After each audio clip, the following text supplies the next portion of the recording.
Okay, so good morning, everyone. Today I'm very, very happy and honored to have Moshe Vardi, who is a leader in many areas. But today we'll hear about completely different things, so looking forward to it.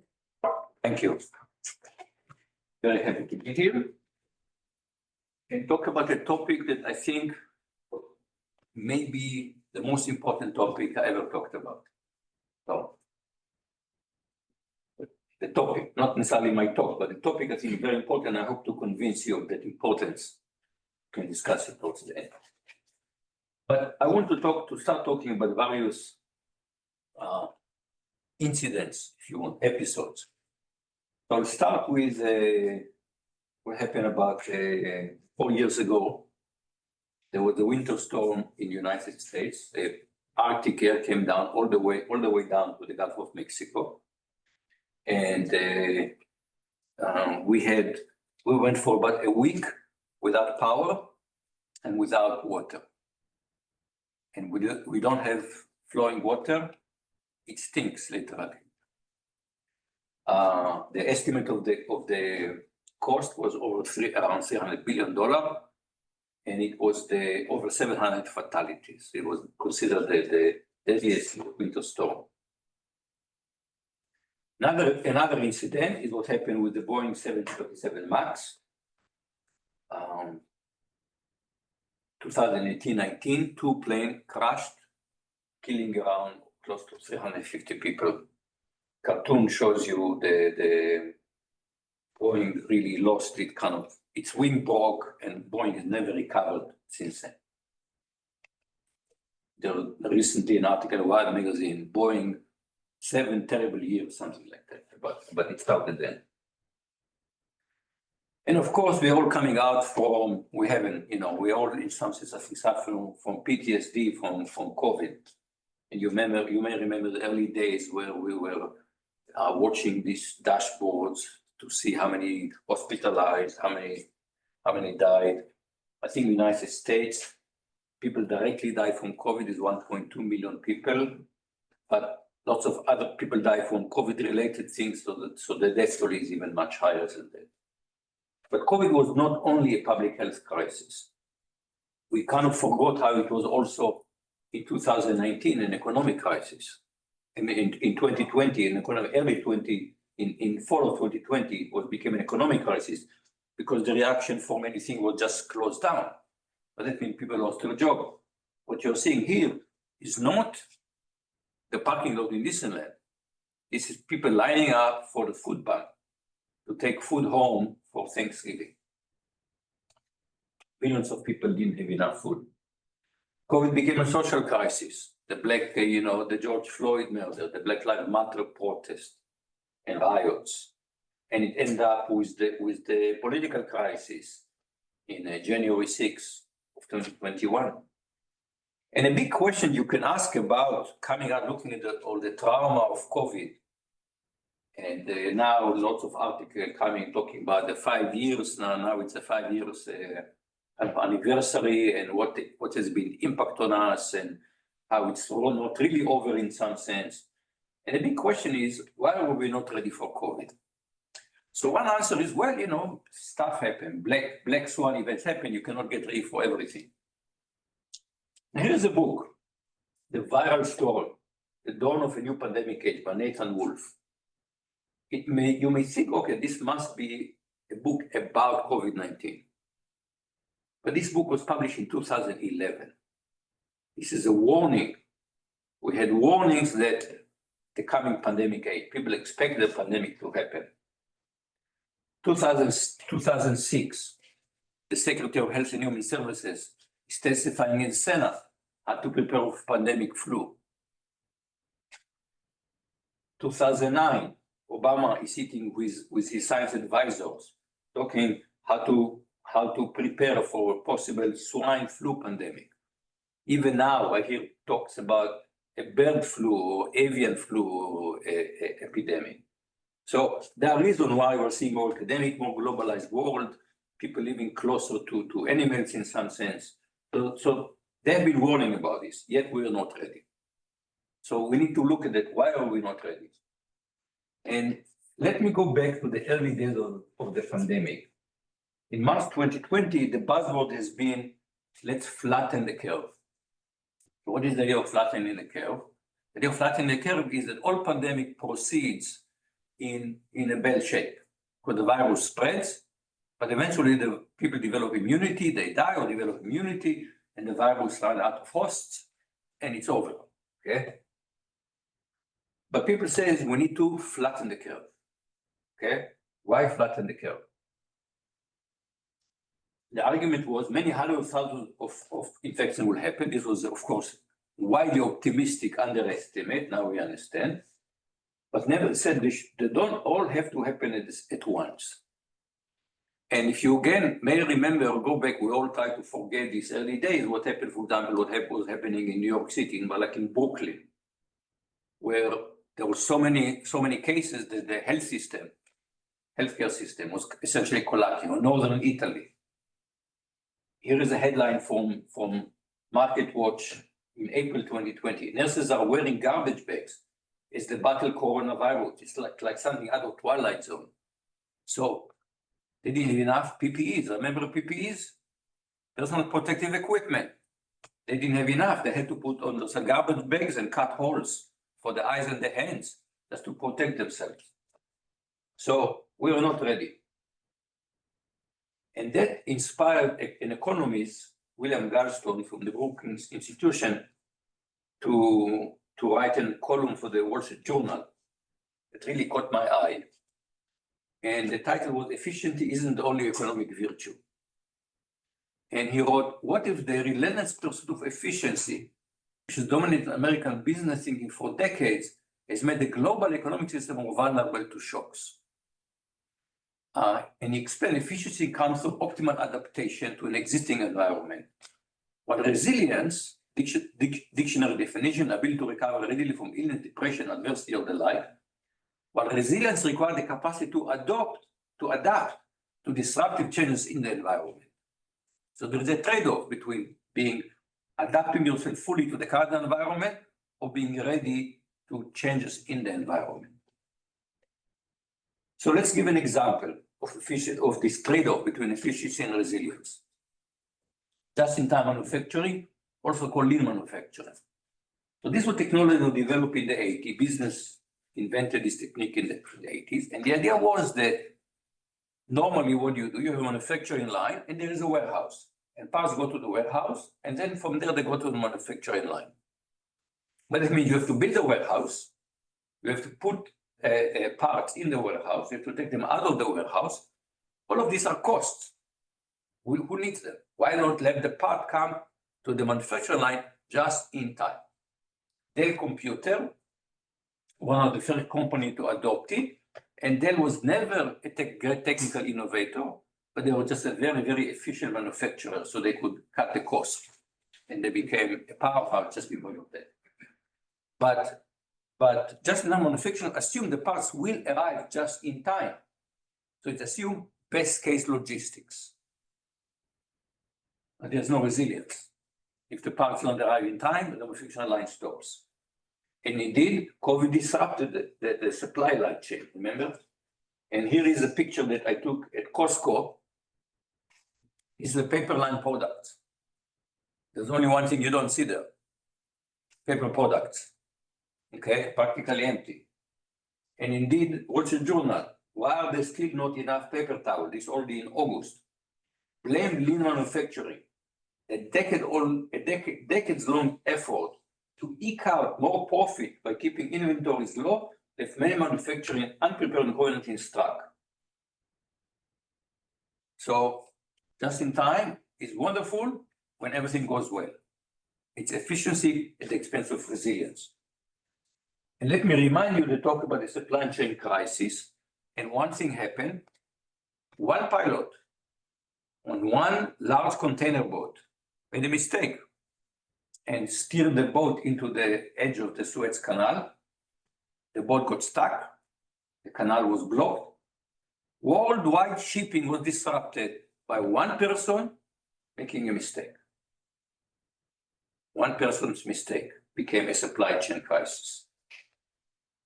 Why are container boats Why have container boats become so large? It's more efficient. And even what happened in the healthcare system, again, going back to the Wall Street Journal, widely covered over a hospital, a years-long drive for efficiency. Health systems have kept a tight rein on employee number and expanded outpatient care, helping their finances but making them less prepared for medical crisis. Even going to the very early days of the pandemic, where the pandemic really hit was nursing homes, because you have a crowded population, very vulnerable people. And again, Business Week, cost-cutting in American nursing home made COVID-19 even worse. Industry could have done better to stop the virus, but it required, for example, space to isolate patients. Well, that's cost money. So again, cost-cutting efficiency is at the expense of resilience. And if we go back to what happened in Texas, where we lost power for a week, power in Texas is managed by the Electric Reliability Council of Texas, ERCOT. And shortly after Winter Storm Uri, there was a lawsuit saying that they were warning again, but they did not prepare the power system to deal with low temperatures. And the case was strong, but eventually the court ruled that ERCOT is a semi-independent, was not clear exactly what was its status. The court ruled that ERCOT is a government body, therefore they have sovereign immunity, not to the government for compensation. And once you start looking at it, you see it everywhere. So remember the 2008 financial crisis, and where Lehman Brothers had to go bankrupt over the weekend. And you say, how did it happen? After all, Wall Street, what's business is Wall Street in? Risk management, okay? It's all about risk management. And it turned out they do have mathematical models to do risk management, but they have something called value at risk. There is a formula that measures, they want to know with probability 99%, what is my exposure? I want to know, with 99%, I will not lose, let's say, more than $1 billion. I can handle $1 billion loss. And so the mathematical model here is a nice formula. Turns out that this formula does tell you what happened with probability 99%. Doesn't tell you what happened in the 1%. How much do you lose in the 1%? And we kind of have the same thing. When we look at, for example, probably approximately correct PAC, we have confidence and reliability, but we don't talk about the tail event. The tail event can completely wipe us out.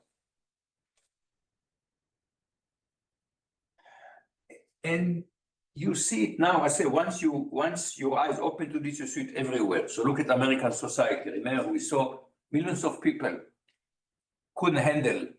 They lost their job. They don't have food. So what happens? This was well known. 2016.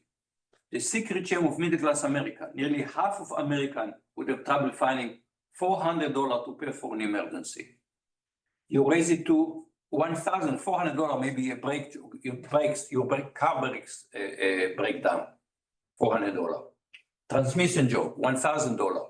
2/3 of Americans cannot handle that.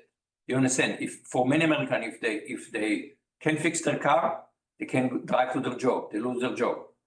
They lose their job. They may lose their house. The people are living paycheck to paycheck. So in June 2020, where the misery of middle class and working class American became clear, Adam Serwer wrote in the Atlantic, it did not have to be like this. The desperation of US workers in the aftermath of the coronavirus was the product of a series of policy decisions and missed opportunities. Yes, it is efficient to pay people less, but we end up with a very, very fragile society. So let's go to nature and see how does nature handle this tension between efficiency and resilience. And I want to bring an article that appeared in 2015 in Communication of the ACM. I suggested the title. I'm very proud of the title. We have a bit of a problem what illustration to put on the cover. Pink. So we put pink. And you'll be surprised, people got offended by the pink. Yeah. So, but it was a very serious article, the theory of evolution under the lens of computation. And it was Adil Livnat and Christopher Papadimitriou. And they asked the following question. If you look at nature, how does nature deal with evolution? There are really two mechanisms. For bacteria, for example, it's an asexual reproduction. The cell just splits, and evolution is guided by mutations. So it corresponds to essentially to local cells, similarly if you want simulated annealing. While in higher animal, it's usually sexual reproduction, and it's closer to genetic algorithms. I mean, we have two types of algorithms that are inspired by the local search and genetic algorithm. And experiments have shown that simulated annealing is much more efficient than genetic algorithms. So why does nature choose this inefficient algorithm? Why don't we just split in the middle and have, creates two parts of us? So this was the mystery they're trying to address. And Papadimitriou loves to look to apply so-called computational lens, to look at computation and look at other parts of the world and to apply the lens of computation. So the answer they have is that it's not about efficiency. What sexual reproduction does, it creates more genetic diversity. Because the offspring has genes from here and genes from there. What does it mean? Why is it good to have more genetic diversity? It means that there is suddenly environmental change, disruptive change in the environment. Some organisms will not survive, but others will, and the species will survive. So the answer is that if you want survival of the species, that is, you want resilience, sexual reproduction have an advantage, even though it is not efficient. So what we really have here, in some sense, is a trade-off between short-term optimization, which is all about efficiency, and long-term optimization, which is resilience. And if we want species to survive, they need to be resilient. In fact, Darwin told us already. In some sense, Darwin said resilience is more important than efficiency. He said, it is not the stronger of the species that survive, nor the most intelligent. It's the one that is most adaptable to change. Resilience, the species we see today are the species that are very resilient. And there is one photograph that I think makes the point to me in a very dramatic way. And this is what you see at the top is genetically modified pine. And at the bottom is a cut to a pine beam. At the bottom is natural pine. So what you see the difference is the GM pine has fewer rings. So it goes much faster. So it's more efficient. But which beam do you think is more resilient? The natural beam is much more resilient because it has many more layers. So you see again the trade-off between efficiency and resilience. And for nature, resilience is important because there is a storm, and the GM pine will break down in a storm. Okay, the tree will break down, and the natural tree will survive. So now let's go to computer science. So the art of computer programming is the closest we have to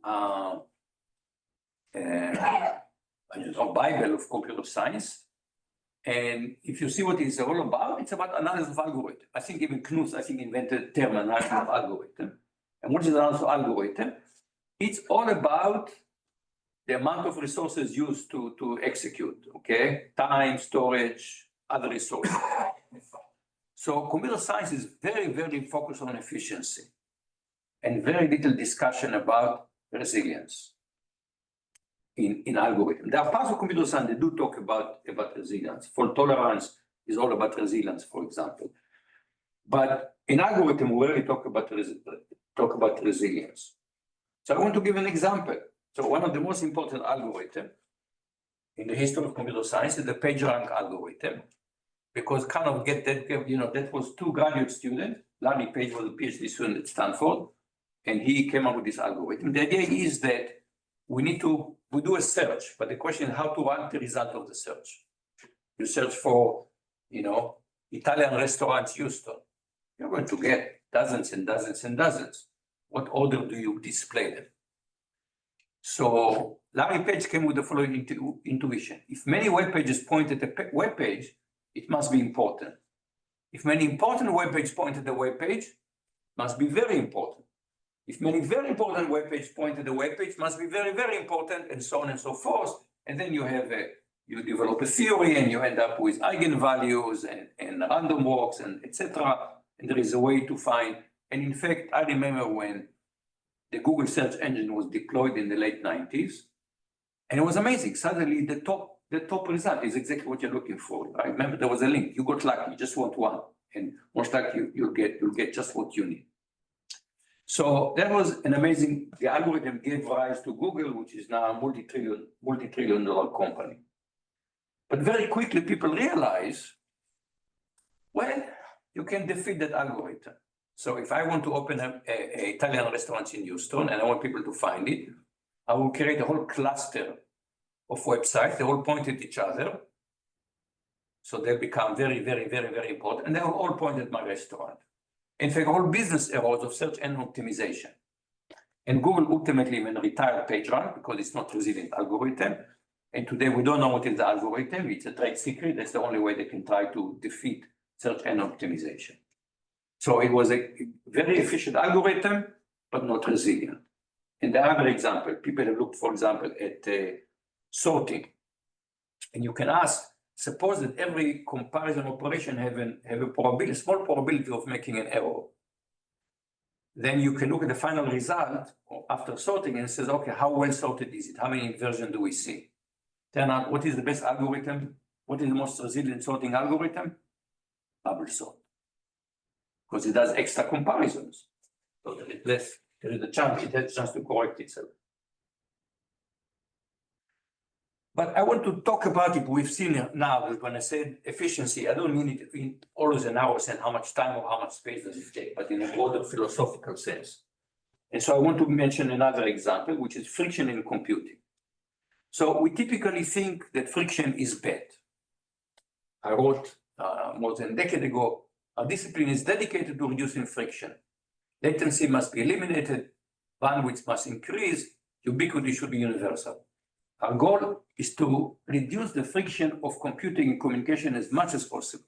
In fact, Mark Zuckerberg described about Facebook, what is the goal? Frictionless sharing. But now we know that this is all kind of bad results. Okay, it's very easy to share, all you have to do is click. But imagine the news, Vardi gave a seminar at IAS, or as Vardi was giving a seminar, he fell off the stage and broke his leg. Which one will get more hits? You know, we tend to get, we know kind of, Vardi gave a seminar, it's boring. Vardi fell and broke his leg, okay, that's more interesting. So this frictionless sharing gave rise to a dystopia. That's a whole talk by itself. But let's see another example of the problem with lack of friction. 2010, about 15 years ago, there was something called the flash crash. The stock market declined. At the time, 600 points from the Dow Jones went down in 5 minutes. At the time, 600 was a significant number. $1 trillion of equity disappeared in 5 minutes. That's a lot of money, $1 trillion. So what was the reason? The reason was, after analysis, what they call high frequency trading. So today, most trading is, first of all, is algorithmic. It's not people making decision, algorithm make decision. And people realize the faster you execute, you have a chance that you execute before other people will react to that, okay? Somebody else, another algorithm may beat you to it. You discover a discrepancy between the New York Stock Exchange and the Chicago Board of Trade. And if you don't do it fast, somebody else will jump on it. So the idea is cut it down. It used to be half a second, cut it down to a millisecond, cut it down to a microsecond. The argument was the market is more liquid. But what happened is that you make a trade, immediately someone else reacts to that, and then somebody else suddenly, and the whole market can come down because everybody is jumping and doing it very, very fast. And even people who are advocate, one of the founder of this technology of high frequency trading, Thomas Peterffy, says, today drive for speed has absolutely no social value. Economists have studied it, and it says the high frequency trading outweighs symptom of flawed market design. There's nothing to gain. Yes, at some point there was something to gain. Beyond that, they're just all spending money but at the end, it's the same. It's the same result. So we are gaining nothing. And even let's take it to personal affairs. So we have taken the frictionlessness approach to dating. So you have an app, Tinder, where all you have to do is swipe left or swipe right. But then in 2019, I read an article in the Washington Post. Why is it so hard to turn a Tinder date into a relationship? And Jenna Birch wrote, despite the swarms of matches over the years, I've never had an app that turned into an actual relationship. And academic studies have confirmed that online dating, which is not the dominant way that people meet, is actually not, yes, we eliminate the friction, but people don't stay together very long. And the explanation is that when it's become too easy, people feel less invested. There is an old country song, easy come, easy goes.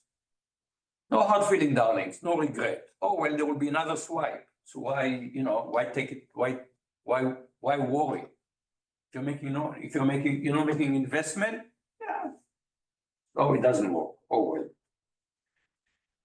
So at RISE, we have the engineering quad.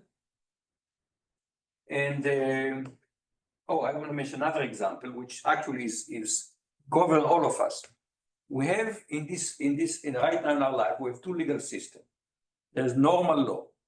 Normal law is a law passed by legislatures. It's like, we know that we watch it closely, it's like making sausage being made, okay? It is not pretty. But at least we kind of know who is behind it, who is supporting it, who is not supporting it. This is the way democracy works. But as soon as you use technology, my laptop, my phone, every time you start to use technology, you sign a contract with the vendor. How do you sign this contract? You click through. And what's in the contract? Nobody reads. It's more efficient just to click through and not to read the contract. What have you agreed to? Who knows? So I propose a radical solution, is that we just have to say that they're all null and void. I mean, there's a precedent for that. When I bought my house in Texas 30 years ago, and I said, I should read the deed. I read the whole thing and discovered I'm not allowed to sell my house to colored people. I was flabbergasted. I said, oh my God, what is this? They said, don't worry. This is all null and void now. When the pastor said the deed goes back to the 1950s, when we still had Jim Crow laws in Texas. But when they passed the civil rights laws in the 1960s, they said all these clauses are null and void. So we can, if we, I don't know, politically we have the will to do, we can nullify all these click-through contracts. Instead, we should pass laws that are normally governing our cyber life. But what the system right now does, in the name of convenience, give the power to whom? Not to us. It all goes to corporations. And that's why I can paraphrase Kate Crawford, stop talking about AI. Everybody's talking about AI, danger from AI. I'm worried less about AI than the corporations that develop this technology. It's time to talk about corporate power. So at RISE, we have the quad, and of course the quad, I have the mechanical engineering department. And imagine I go there and I tell them, computer science, we think that friction is bad. You guys should do the same. You should eliminate friction everywhere. They would say, you're out of your mind. It depends where and when. Between the tire and the road, I want friction. I want good friction. In the drive shaft, I don't want friction. So what you have to do is to put the right amount of friction in the right place in the right time. We don't have this sensibility. We just said friction is bad. No, it's not bad. It depends where and when and how much.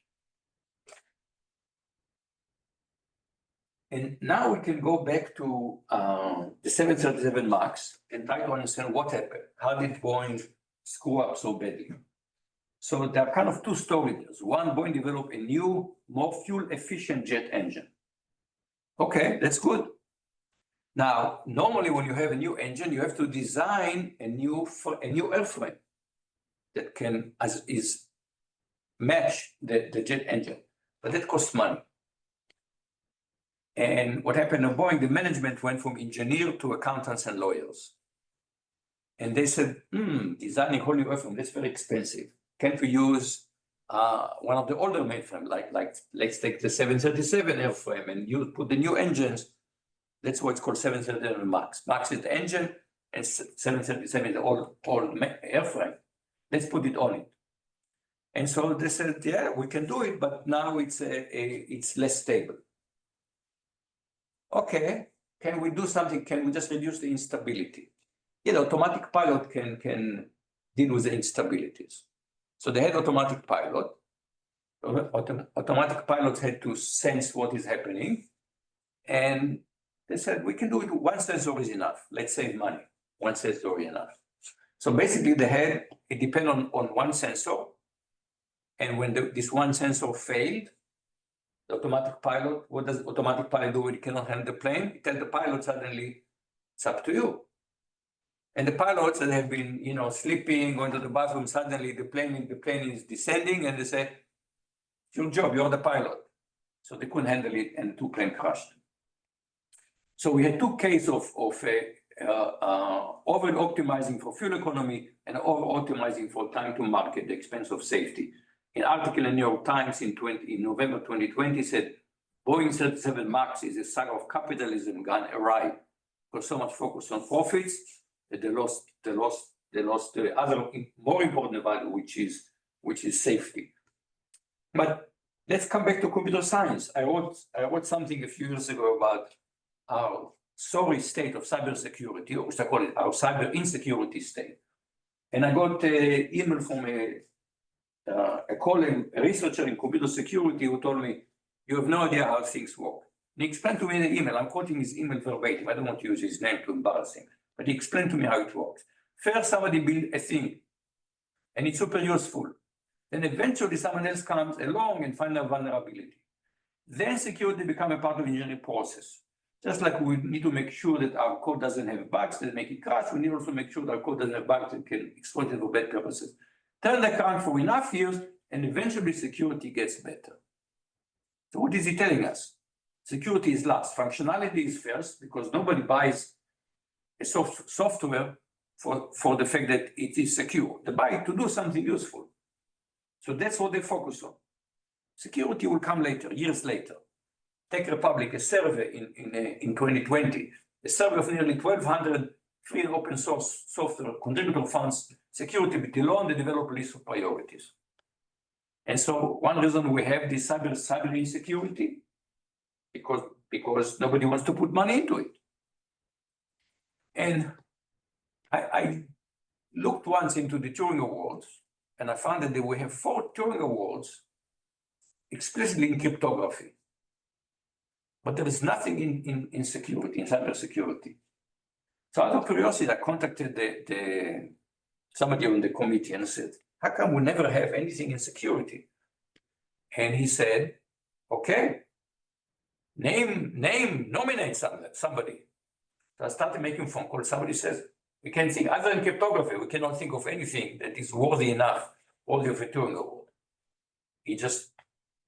And now it's not just about somebody stealing your credit card number. I mean, we have major infrastructure are vulnerable to attacks. Pipeline had to shut down. Hospitals are subject to ransomware attack. Pharmacy chain have been subject to ransomware attack. I would say is that in computing, if we have a crisis, this is it. We have not figured out how to have even semi-secure system. Yet it doesn't seem to be, there seems to be no urgency about it. You talk to people in security, they publish papers, they go there. Nobody has a sense that this is a crisis. So just for comparison, in 2019, remember 2019, they had 2 planes crash, 2018 and 19. Later in 2019, I actually visited a Boeing center in Huntsville, Alabama. I thought by now they should care about security, about safety, and some part of my research about software reliability. Let's see if I can have some collaboration with them. So I went to visit, and then in the evening we had dinner, and they drank maybe a little too much wine, and it loosened their tongues, and they start talking among themselves, is Boeing in crisis? And I remember thinking, if you guys are asking these questions, you're in a much deeper crisis than you realize. You're in big crisis because you don't even know that you're in crisis. I think this is true also for computer science. Part of our problem is an attitude that don't regulate us. I mean, just compare, the Ford Model T roll off the manufacturing line in 1908. And fairly quickly after the people realized automobiles are very convenient, but people die. So we have been working now for over 100 years to make automobiles safer. We have already 1926, very quickly, National Transportation Safety Board. And we have reduced mortality from car crashes by about 3 orders of magnitude. People still die, but we've made cars much, much, much safer. There's nothing like this in the cybersecurity area. People just reject any government intervention. And I don't see, I think it will get better without government intervention. Here is a slide that I borrowed from a colleague of mine. I heard this talk and I said, can I take this slide? And this is about what I call automotive resilience. So on the left, you see the first white line, okay? This was in 1917, people realized, hey, you know what, if we put a white line in the middle of the road and you have to drive always to the right, that will eliminate many crashes. You think, yeah, what a great idea. Here is a picture. He had a car accident. And the car, you can see the car was totaled. And he came up fine. And he put this slide to explain how he survived. He was wearing a seatbelt. There was an airbag. And today, the front of the car is designed to absorb a frontal crash. And they do tests with dummies to see if they can really survive head-on frontal crash. So, and it's all basically, it's all regulation. They have NTSB say you have to withstand this level of crash. And so they all design the cars to withstand it. Now, I want to change tack and go back from computer science, go back to what we started, which was economic efficiency. So, why were we not ready for the pandemic? It's very clear. Because it costs money to get ready for a pandemic. It just costs money to get ready for a pandemic. So there were warnings. Nobody wanted to put the money for something that may happen but may not happen. Okay? February 2020, President Trump won, defends a huge cut to the CDC budget, who says, well, we can have more doctors when we need them. Well, the answer is when you need them during crisis, it's too late to go look for doctors. 2019, they shut down the CDC Vaccine Safety Office. Too expensive. So let's dig a little deeper into economic efficiency. So I went to Investopedia, which is Wikipedia for investor. And they explain economic efficiency means that goods and factor of productions are distributed or allocated to the most viable use and waste is minimized. That's economic efficiency. However, they go on, free market advocates argue that for individual self-interest, the freedom of production as well as consumption, economic efficiency is achieved and the best interests of society as a whole are fulfilled. This is kind of what people tell you, the invisible hand, the market does magic, it promotes efficiency, and it's better for society. And even some economists are skeptical. Daniel Rodrik at MIT says economists tend to be enamored of the power of market to promote overall economic prosperity. So there is a question here, technical question I want to read. Does efficiency, defined as the above, does it guarantee optimality? So it turns out that this question was not raised by economists. So let's go and take a little bit a crash course in macroeconomics. In 2010, I was on sabbatical in Hebrew University, and I was quite shaken by the financial crisis. We saw before that in the 90s that communism was total economic failure, and then we saw in 2008 that capitalism is economic failure. I was very disturbed. So I went to some very good economists in Hebrew University. I went to Sergio Hart, and I said, is there a theorem that capitalism is better than communism? So he said, go read the welfare theorems, 2 welfare theorems. So here is the first welfare theorem. Under certain assumptions, technical assumptions, the free market will tend towards a competitive Pareto optimal equilibrium. Pareto optimal means that you cannot do better unless someone else does worse.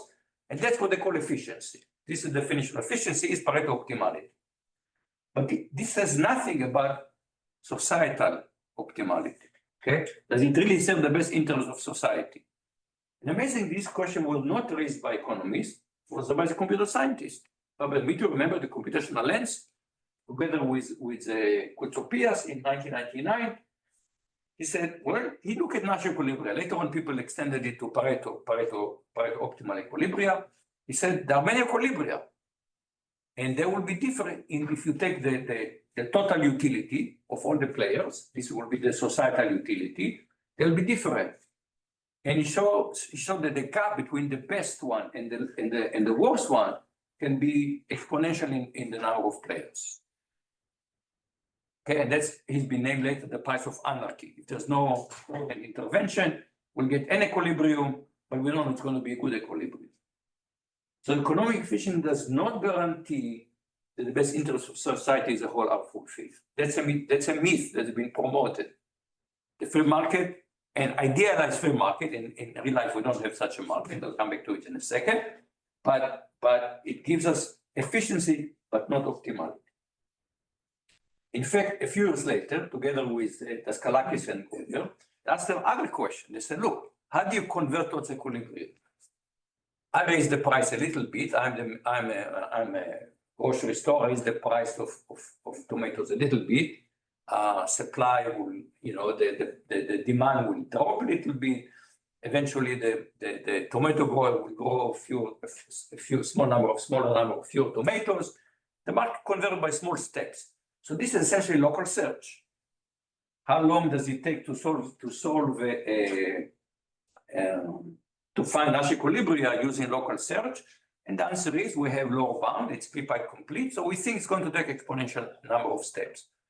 But if that's the answer, it takes a long time to converge.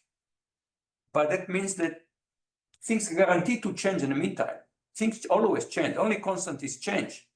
That means we're never in equilibrium because there's always going to be some change, and we're in a continuous search for equilibrium that is never materialized. And the economists wrote in 2021, there's been too much focus on equilibrium. So in reality, we don't have efficiency because we never converge, and we definitely don't have optimality because even if we did converge, it's not optimal for society. Yet, the mythology is still there.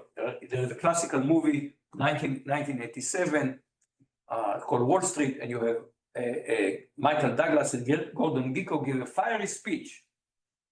Greed, for lack of better work, is good. Greed is good. What's the argument? Why is greed good? Because I don't speak invisible hand. The argument. But we know a little better than that. Greedy algorithms do not always find optimum. They get stuck in local optima. And so right now, for example, when we come to the issue of cyber insecurity, we seem to be stuck. The market will not solve it. It's a market, economists talk about excessive, talk about market failures. This is a market failure, only way to go out of it is using some government intervention. And even some business people are saying this has been just all propaganda. Mark Benioff wrote an article in 2020. Greed is good, except when it is bad.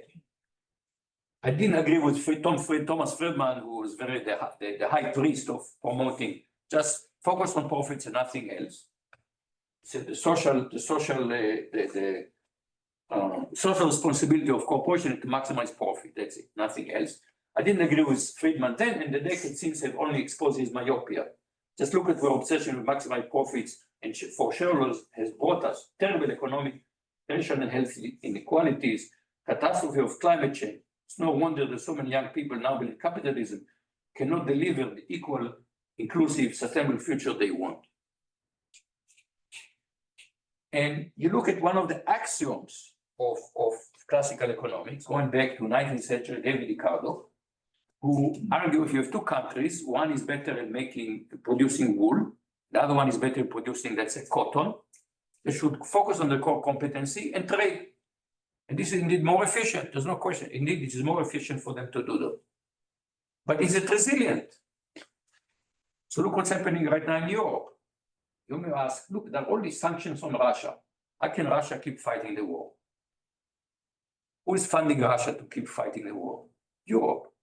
Because Europe is buying natural gas from Russia. This is an amazing story. During all of this, Europe continues to buy natural gas from Russia. And where do the pipelines go? They go through the Ukraine. And Europe made the decision, it's more efficient to buy gas from Russia. And if you shut down gas from Russia, Europe can be in a winter cold place. So we had the efficiency at the expense of resilience. What's happening with semiconductors, where we put the majority of semiconductor world capacity in the least stable, in the most unstable geopolitical place in the world. You have to choose what is the most unstable place. It will be actually not even Gaza, but Taiwan. Okay? Imagine somebody proposed, let's put the majority of the world capacity in Gaza. Everybody will think this is a crazy idea. Well, that's what happened now. Suddenly the US has woke up to this, oh my goodness, what did we do? They're trying to move now more semiconductor capacity to the US. So free trade is efficient, it's not resilient. Now we can go back to COVID and see what did work with COVID. So I would say there are two miracles around COVID. One was mRNA vaccine, and we had vaccine in a year, but it was based on years of research, and I'll come back to that. And the other thing, that there was a company that nobody heard about in February of 2020, and then by March 2020, its name became a verb, to Zoom. And you can ask, how was Zoom able to scale up? Suddenly demand exploded. How was Zoom able to scale up? Surely they did not have all these resources kind of waiting for them, computational resources. The answer was, there was AWS. AWS had a capacity to do that. So, and AWS had a redundant capacity. And redundancy is a key to resilience. And this is actually, we should have known that. You go back to 1940, Shannon and coding theory, 1947. And redundancy is the key to resilience of communication. Von Neumann wrote an article in 1956 about ask the same question. Cells are unreliable. How do organisms survive? The answer was, we have redundancy of cells. And what was the solution after 2000 financial crisis? Redundancy of capital. Okay, so redundancy is a key to resilience. And I found it's just amazing kind of historical twist how the thing happened. Where did we get, the internet is based on packet switching. It's based on packet switching because packet switching is much more resilient than circuit switching. The telephone system is based on circuit switching. Okay, you create a direct path between these. On the internet, packets move, and if they get stuck one place, they can go around. What did it come about? All got back to the Cold War. In the Cold War, nobody wanted to get into actual nuclear war. And people thought about realized that we need second strike capability. Because if we don't have second strike capabilities, it incentivizes everyone to attack first. So first we developed nuclear triad, which is the ICBMs and strategic bombers and submarines to get more resilience. But it was not enough.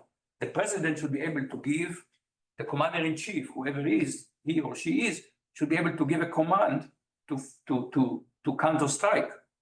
You need a very resilient communication infrastructure. That's where packet switching came on. And this infrastructure we developed ended up really, just imagine we didn't have this ability to suddenly switch and study from home, teach from home, do everything from home in March of 2020. If we had to keep going to work as usual, then the fatality rate of COVID would be much, much, much, much higher.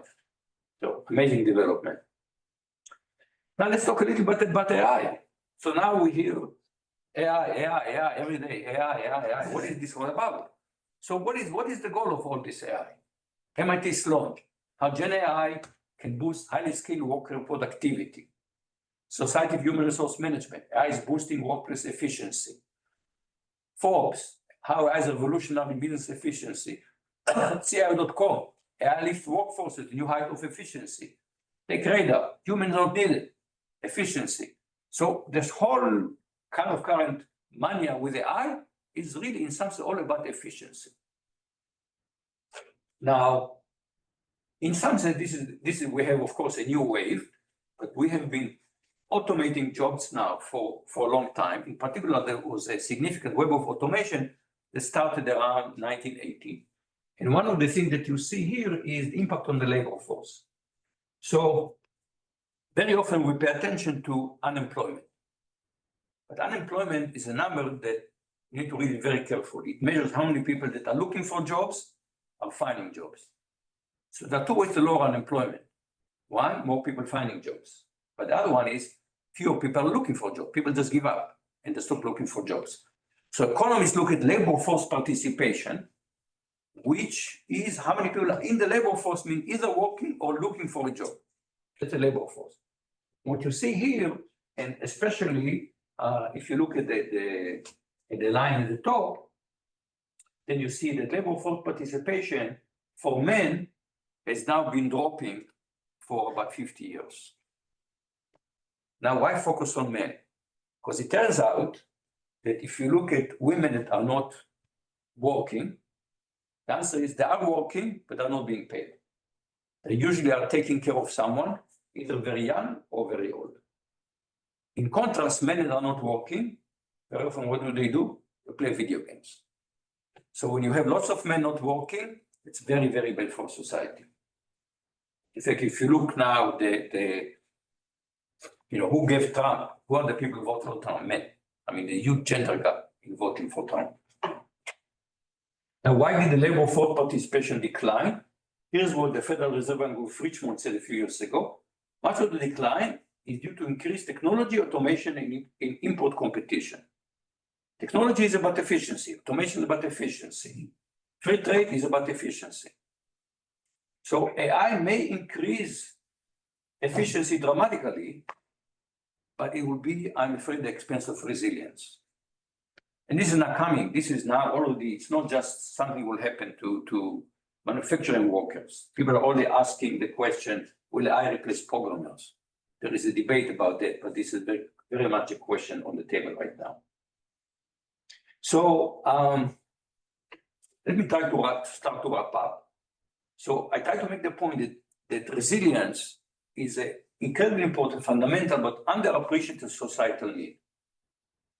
And I talked about computing and about economics, but this is true in almost any aspect of society you need to think about it.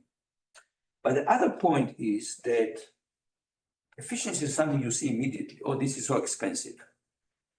But resilience is something you don't quite see the same way. So just to give a very simple example, in Texas, when I have to renew my car registration every year, and to do that, I have to prove that I have car insurance. I have to prove to the state that I have car insurance.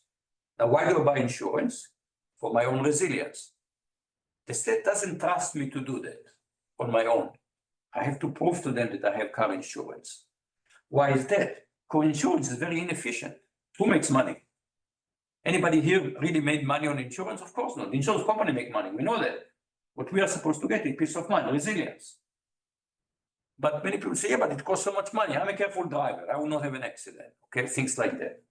So this is the attitude that efficiency is something that we see immediately. So motivated resilience, oh, well, if it's a low probability or long-term event. And that's part of how we deal with the climate crisis. So Adam Tooze wrote in 2021, what if the coronavirus is just a trial run for a bigger disaster? And what kind of example of disaster? He wrote it after the heat wave of June 2021. So it turned out that the British Columbia, which is considered to have the best climate in North America in terms of it's not too cold, not too hot, very, very mild, heat wave of historical proportions.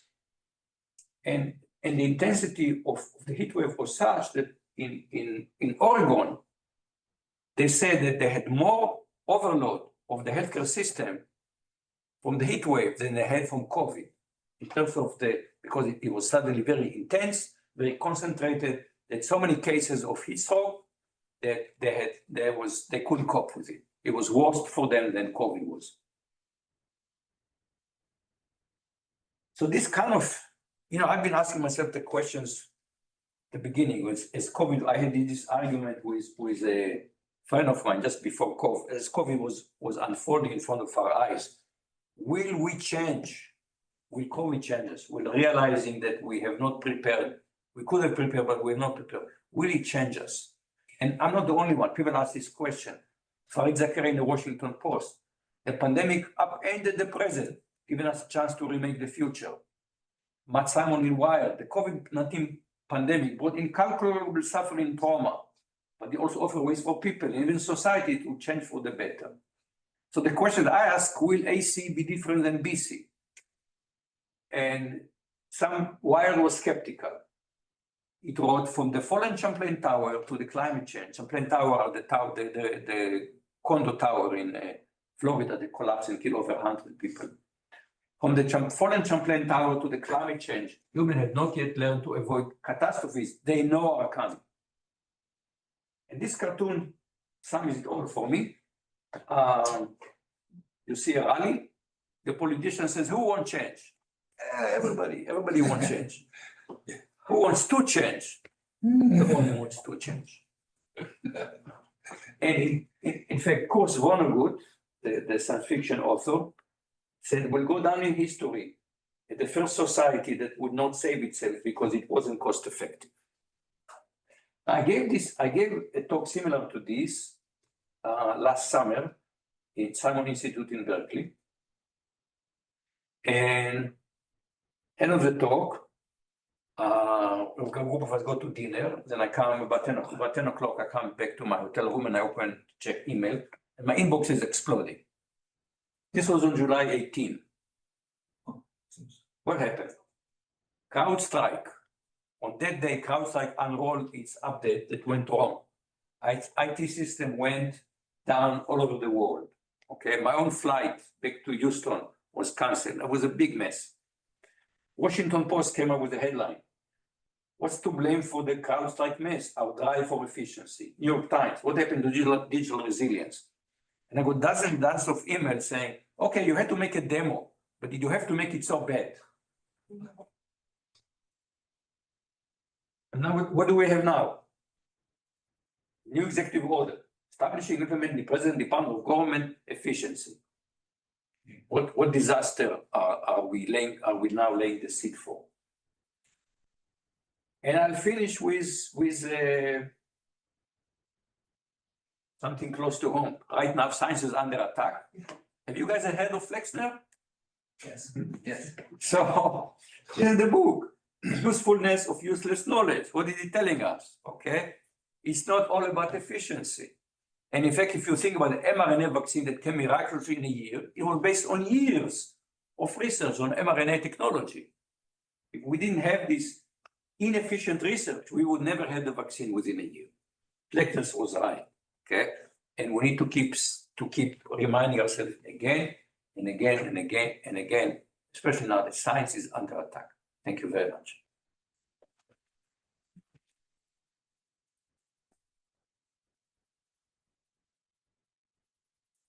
Very thought-provoking talk. Any comments or? You have a proposal for regulation that will enforce resilience on, let's say, tech companies or anywhere else?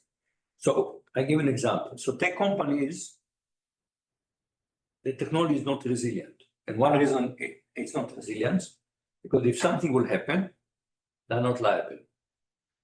Do you know why they're not liable? Because we signed a contract with them saying we waive liability. Partly if you go and you look at this contract that we never read. Okay, so I read once, I had to read such a contract because Rice wanted to move part of its email to Gmail. And for that, they had to sign the educational license for Gmail. And I was a committee, IT committee. So I said, okay, I'll read the educational license and I will read the standard license. And I went back and says, we should sign this. Because the educational license is much, much better than general license. Because they're signing it with the institution, not with individuals.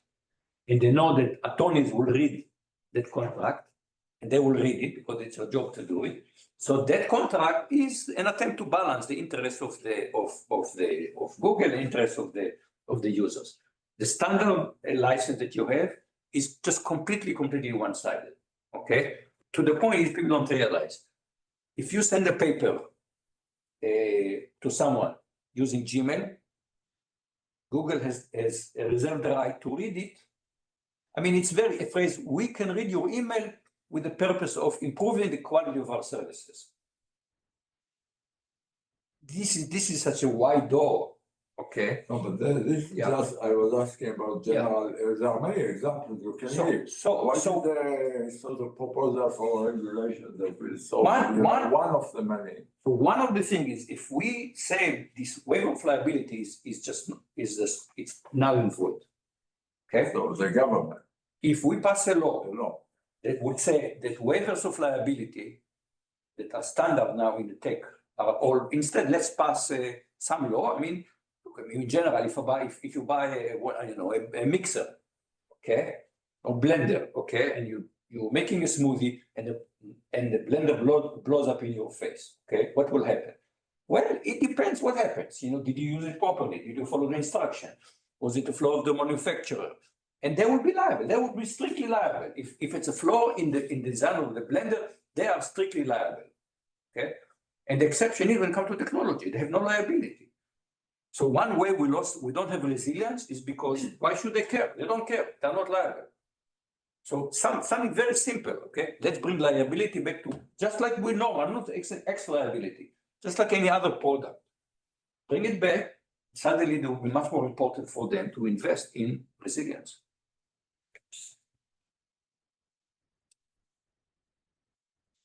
How do you measure resilience? That's so. This is actually a very, very good question. Because let's even suppose we could measure. So I could, for example, in some sense, you could measure. Think about it. The value at risk is an attempt to measure it. Okay. The only mistake in value at risk is that he talked about 99% will not lose more than a certain amount of money, instead of asking, what is my expected loss? Okay, if the 1% is very, very high, then you suddenly go, oh my goodness, my expected loss is high. Okay, so there are places where you can do it. We kind of all do it. I mean, for example, if I tell you what's the distance between New York City, how far is it from you to New York City? 40 miles. 40 miles. 40 miles. So if I ask you to drive 100 miles to here is an interesting talk. It has to be really interesting for you to do it, but if you find really this is really useful, you drive 100 miles. What is your risk of dying when you drive 100 miles? Turns out, if you want to know, I don't know if you want to know, but the answer is 1 in a million, really. 1 in a million if you drive 100 miles. So the answer is we take certain risks without thinking. But one way to look, what's the probability of something bad happens to me? I mean, see, resilience and efficiency, in some sense, they're not precise terms. They're kind of catch-all, they're words that describe many, many things, just like other words in, what is love? Define love. And we say, well, it depends on the context, right? Love has many, many different meanings. Efficiency has many different meanings. Resilience has many different meanings. You have to put it in context. And only in that context you can try to quantify it.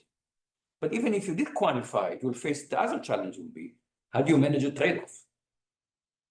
Okay, so we all think about it. We all have the what we call successful academics have the so-called life-work balance, right? Because if we work more, we'll write more papers, okay? So we'll be more successful. But what about, do we want to do anything else? How do we find this balance? Now, economists have a solution to this. Map everything into some kind of utility function and then optimize it. But we all know that this is nonsense. Because you take things that are totally incomparable, and map them into the same scale. You cannot map them into the same. If you could map them to the same scale, you can take our life enjoyment and our career enjoyment and map them all into one scale, yeah, the life would be easy. But we can't. That's why it's a dilemma. That's why it's a challenge. So I haven't seen much work on exactly how do we go about resolving trade-offs I've written one paper that in retrospect, I wouldn't think about it when we wrote it, but in retrospect, it said that the only way to really kind of a systematic approach, or I would say a rational approach to trade-off, is to define a lower bound. I want at least this and at least this and at least that. And now you can ask us, okay, for example, we could decide to go to markets and say we don't want the Pareto optimality. What we want is we decide everybody needs to have at least a minimal amount of income that they can live on. Now you can ask, okay, find an equilibrium where you're exceeding the lower bound on all metrics that are incomparable metrics, but you're exceeding it. Okay, so you can decide to yourself, I need to have at least, I don't know, 3 hours a day with my family. And I want to write a paper for Stock and Fox and Soda, okay? And now you can say, okay, can I manage that? Can I meet my lower bounds? And to me, that's the only way I can think of rationally dealing with trade-off. Quantifying them is one of them, but the answer is it's difficult something to quantify them, right? I talked to you about, go back to work-life balance. Can you put numbers on? Really, can you put number on the importance of family life? Can you put number on professional self-fulfillment? Very, very hard to do that. That's why life is difficult. Otherwise, life would be just an optimization problem, right? Yes.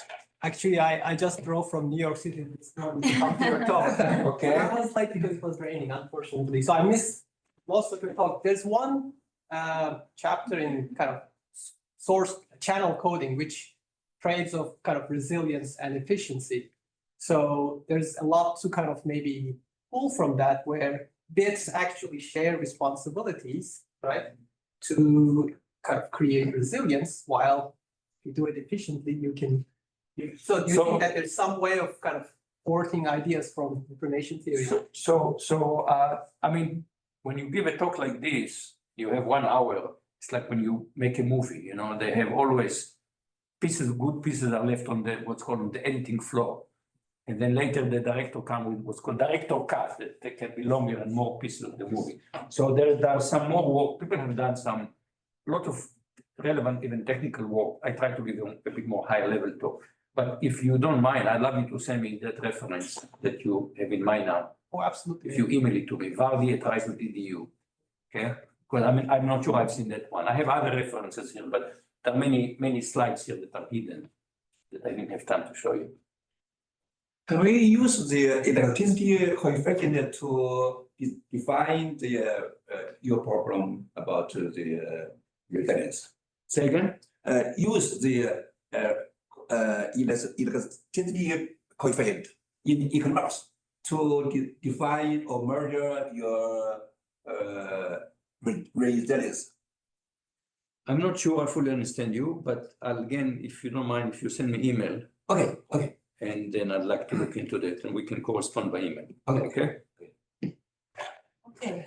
One more, last one. So when you talk about bringing government to cybersecurity, one thing that comes into my mind would be in the 1990s, when the US was trying to limit the export of public key encryption, for example. Yeah. I'm not sure whether that's a good practice in a sense, so can you elaborate on your...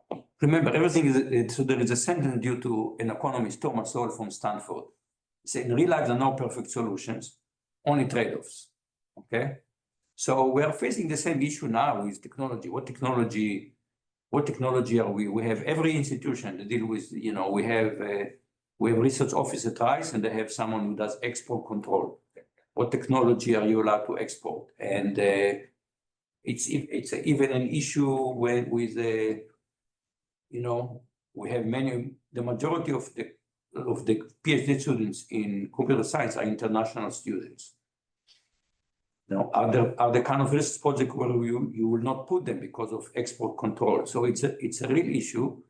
I remember when Adi Shamir they were going after Adi Shamir and trying to limit his ability to publish. At the end of the day, unless you're dealing with something very, very sensitive, I mean, the government has kind of gone away from this. For example, I have a contract with the Department of Defense. So Navy in particular. So I'm suddenly get email from NCIS. Anybody has seen TV show, NCIS? Naval Criminal Investigative Services. There's a TV show. Suddenly somebody contacted me from NCIS. At first I thought this was some kind of a scam, but no, this was really NCIS. And what did they want to know? They want to know how are we protecting our information assets? And I told them, we're not protecting anything, we're publishing everything. Everything is published. That's what we do, we publish everything. What? You're publishing everything? Oh my goodness, all the secrets, you're revealing everything. So we had to have a Zoom meeting where I brought in our program officers from the Office of Naval Research that would tell the other people who are from the Navy, like this is like Navy FBI, tell them the contract requires them to publish everything because we are dealing with pre-competitive technology, mathematical foundations of deep learning, and science moves faster, everybody publishes. Even for science, today we take it for granted that we publish everything, but it's an invention by the Royal Society, I think in the 18th century. Before that, if you had a new algorithm, if you have some new algorithm, you didn't publish it. You knew something nobody else knew. Why would you tell everybody else what you know? And so the Royal Society came up with this amazing idea. You publish your stuff and you're going to be paid by social credit.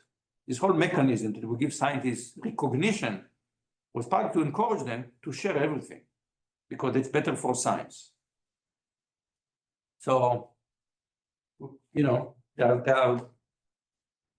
no formula for easy life. So, yes, final one. Thank you. Yeah, Dr. Resilience certainly, is important to for people to manage society, even design algorithm.